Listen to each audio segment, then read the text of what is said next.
Hello ladies and gentlemen and welcome to Unit Lost, I'm Kirioth and I come with a message. Destiny review scores are bullshit. Almost every review I've seen from major sites completely misunderstands the game. They fail to realise what Destiny is. Destiny is not a story-driven single-player FPS experience. I'll tell you what it is in a moment, but first let's take a look at what some major sites have been saying. GameSpot. You might summarise Destiny by the way in which it wraps up its story. Once the final hackneyed closing scene finishes, fireteam members are awarded the same weapon, regardless of class, and a handful of currency. This reminder of how wholly unspecial you are is the big finale of a lavishly produced but troubled game that excels in the basics but lacks creativity and heart. It is role-playing grind in shooter form, an empty house built on a firm foundation. 6 out of 10. Polygon. Destiny suggests potential it never realises. It wants to eat its cake as a shooter and have the longevity of an MMO, but it lacks the combat sophistication of the former and the deep well of content native to the latter. 6 out of 10. What we have here is a fundamental misunderstanding of what Destiny is. Destiny is not a story-driven sci-fi FPS adventure game like Halo.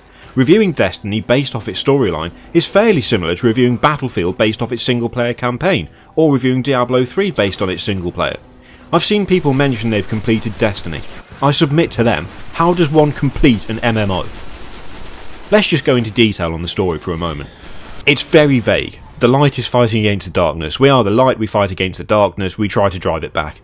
The single player campaign consists of sticking together various strike mission components and maps into some semblance of a story, and they pretty much just flow from one to the other in a really lazy way that makes almost no effort to draw you in.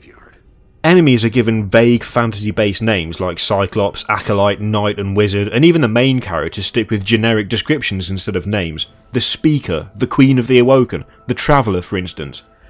You fight the Cabal, the Fallen, the list just goes on and it's not memorable in any way. The plot is really very samey, you never feel like you're actually progressing as each mission is broadly the same thing. Find a thing, activate the thing, fight the enemy until a boss turns up. The lack of progression is taken to mental extremes towards the end of the story to the point where the final mission feels exactly like the first. It's even treated like the first mission. All you get for your troubles is a pat on the back, a new gun, and an instruction to go out and fight some more. Great, what was the point? What did you actually achieve? I have no idea. It also doesn't help that the only real cutscenes you see are when you go to the reef to see the Queen of the Awoken, which is only memorable due to a lack of combat. Every other bit of information about the fight between the light and the darkness is given by a bored sounding Peter Dinklage while you're fighting off hordes of enemies who can kill you in 3 shots. You cannot participate in a 1, 2 or 3v50 fight and listen to Tyrion Lannister give you the history of your people at the same time. It's impossible, and it's stupid that you expected to even try. Maybe the story is actually a masterpiece, although I seriously doubt it, but most people are too busy trying not to get murdered repeatedly to hear what Dinklebot has to say. The fact is though that the story is not strong, it's not particularly gripping, and having most of the detail delivered in the middle of a world-ending firefight is just a really bad idea, because you cannot focus properly on both.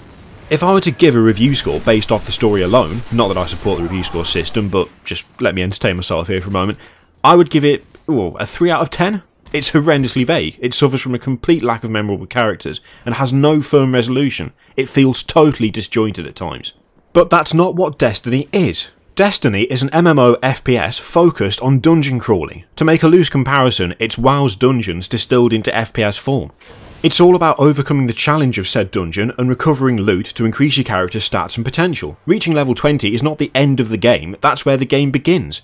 At this point, a whole wealth of new content and game modes become available to the player. You have access to daily heroic story missions, weekly heroic strike missions, competitive multiplayer missions, Vanguard Strike playlists which have multiple difficulty levels, Eagle, Viper, Wolf and Tiger. You can also grind either Vanguard for PvE or Crucible for PvP based reputation, and there's free roam patrol missions.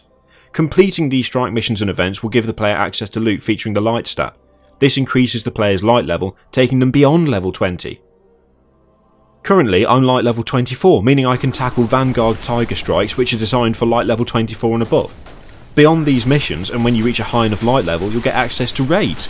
These are the most difficult encounters in the game, and provide the best rewards. However, as it stands, Destiny does need more content. The current list of strike missions isn't sufficient, and desperately needs expanding if Destiny is going to capitalise on its early success. Now I have no doubt that new content will come, but the big question is how long will it take for this content to arrive? Patrol missions, which make up the free roam element of the game, simply aren't fun. They're boring, especially when you get to the point where the enemies aren't even capable of hurting you. And once you've been around the strike mission playlist once, what do? Especially since all the strike missions follow the same format. Fight through a few areas, then tackle a boss that spawns ads.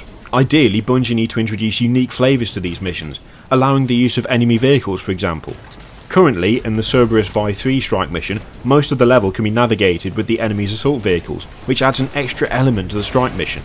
Alternatively, introducing elements like the Sword of Crota would spice up strike missions a lot and break up the monotony. Or maybe a reef-based strike mission which begins with ship-based combat. Any of these ideas would help to give strike missions much needed variety and spice. The lack of endgame at the moment is an issue. Destiny also needs more ways to progress. Shooting stuff in the face is great, but what about a comprehensive crafting system, ship combat, etc.? No MMORPG has ever launched with a complete content set. That's impossible. Instead, MMO style games grow into themselves. They adapt, they become more. Destiny is a foundation for more content, and based off the massive success of the game so far, more content will come. Let's just hope it comes fast. Hopefully you can understand why these Destiny review scores are bullshit. They fail to take into account the fact that the story is not the focus for Destiny, it's the foundation of the game. It's the foundation of an FPS co-op dungeon crawler. The game does not stop when the story stops. That's the point where the real game begins.